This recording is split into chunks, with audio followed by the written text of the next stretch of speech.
काय होतं ना, नेहमी तेच मसाले खाऊन कंटाळा येतो. म्हणून म्हटलं थोडा बदल करूया. बनवूया एकदम घरच्या पद्धतीची ताजा नारळ आणि न भाजलेल्या वाटणातली झणझणीत फिश करी. पण त्याआधी जर चॅनलवर नवीन असाल तर सबस्क्राईब करायला विसरू नका. चला तर मग करीसाठी झटपट वाटण बनवूया. यासाठी घेऊया 10 ते 12 लसूण पाकळ्या, एक मध्यम आकाराचा चिरलेला कांदा, 2 चमचे अख्खे धने, 1 वाटी फ्रेश ओल्या नारळाचा कीस आणि सगळ्यात महत्त्वाचं या गरम पाण्यात 15 मिनिटं भिजवलेल्या 7 ते 8 बेडगी मिरच्या. आता हे सर्व वाटण मिक्सरमध्ये बारीक करून घेऊया.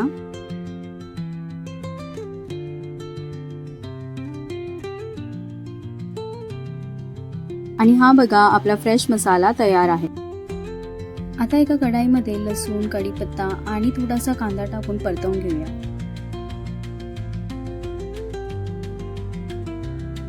आता या फोडणीत घालूया 4 ते 5 त्रिफळं. या त्रिफळांचा सुगंध खूप छान येतो आणि माशांचा जो एक उग्र वास असतो ना, तोही पूर्णपणे निघून जातो. आता या फोडणीत आपण बनवलेला मसाला टाकूया. 2 ते 3 मिनिटं छान परतवून घेऊया. मसाला तेलात परतला की रशाला रंग आणि चव दोन्हीही एकदम भारी येतात. मसाल्याला तेल सुटले की त्यात टाकूया 1 मोठा चमचा मालवणी मसाला आणि पुन्हा एकदा परतवून त्यात पाणी घालूया. हे बघा, करी अशी ऍडजस्ट करायची की ती जास्त घट्टही नाही आणि जास्त पातळही वाटली नाही पाहिजे.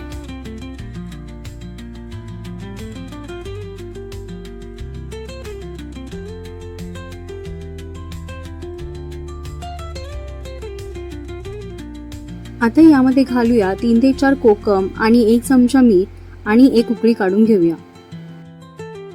आता या उकळत्या रश्श्यात आपण मॅरिनेट केलेले मासे सोडूया.